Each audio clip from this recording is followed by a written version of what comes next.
Hi friends, welcome back to my Naresh Lifestyle. Naresh Lifestyle. இந்த வீடியோல பார்த்தீங்கன்னா right, stunt, entertainment எல்லாமே கலந்து தான் நான் பண்ணிட்டு இருக்கேன்.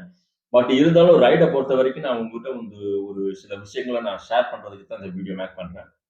என்ன விஷயம் ஷேர் பண்றேன்னா, செயினை பொறுத்த வரைக்கும் நம்ம வந்து கரெக்டாக மெயின்டைன் பண்ணணும். R15 நான் சொல்றது வந்து R15 V3 R15 வெர்ஷன் இருக்கிறவங்களுக்கு நான் வந்து ஒப்பீனியன் சொல்றேன்.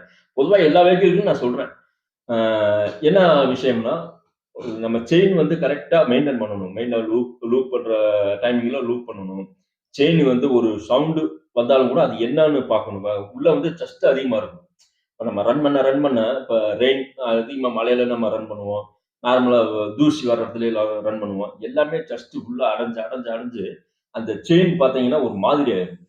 மாதிரி ஆயிடுச்சுன்னா, ஃபுல்லா டஸ்ட் படுது. டஸ்ட் படுச்சுன்னா சவுண்ட் வர ஆரம்பிக்கும் அப்படின்னு. நம்மளுக்கு பேக் சைடு தெரியாது. ஃப்ரண்ட் சைடு இருக்கிற உள்ள அந்த இத நம்ம அந்த கப்ப கழட்டிட்டு ஓப்பன் பண்ணி பார்த்தோம்னா, உள்ள டஸ்ட் அதிகமா அதிகமா படியிறது அந்த இடத்துல தான் இருக்கும்.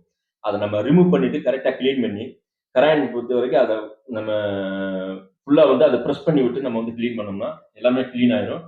பட் அந்த செயின பொறுத்தவரைக்கும் அப்படி கிளீன் பண்ணி உங்களுக்கு சவுண்ட் வந்துச்சுன்னா, செயின் ஸ்பாக்கெட் வந்து ஃபுல்லா போயிருச்சுன்னு தான் அர்த்தம். அத சேஞ்ச் பண்றதுக்கு நம்ம செயின் வந்து எவ்வளவு தூரத்துக்கு நம்ம அட்ஜஸ்ட் பண்ணோம்னா, பேக் சைடு இருக்கு. வீல் பேக் சைடு இருக்கு. இந்த வீல் பேக் சைடு பார்த்தீங்கன்னா, adjustment 2 side right side, left side.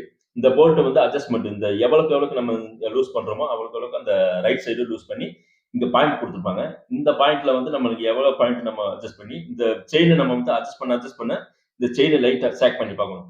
Check பண்ணி பார்த்தீங்கன்னா, உங்களுக்கு வந்து அந்த லூஸ் எல்லாமே தெரியும். அந்த லூஸ் கரெக்ட்டா வந்து நம்ம டைட் பண்ண ஓரளவுக்கு டைட் ஆயிடும்.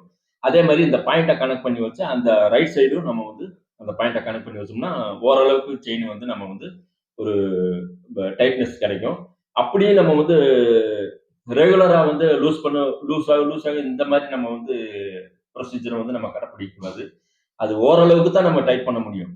அது வந்து லூஸ் ஆக நம்மளுக்கு வந்து ஃப்ரண்ட்ல வந்து ப்ராப்ளம் வருதுன்னு அர்த்தம். ஓரளவுக்கு நம்மளுக்கு ஒரு ஒரு இடத்துல இருந்து நம்ம இங்க வர்றோம். செயின் உடனே நம்ம மாத்தி சேஞ்ச் பண்ண முடியாது.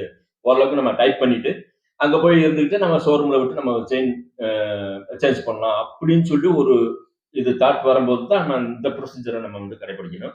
இந்த கடைபிடிச்சுட்டு, இந்த ப்ரொசீஜர் நீங்க கடைபிடிச்சீங்கன்னா, ஓரளவுக்கு நம்ம வந்து ரைட கன்டின்யூ பண்ணலாம். அதத்தான் இந்த வீடியோல ஷேர் பண்ணேன். இந்த வீடியோ பிடிச்சிருந்தா லைக் பண்ணுங்க, ஷேர் பண்ணுங்க, மறக்காம கமெண்ட் பண்ணுங்க.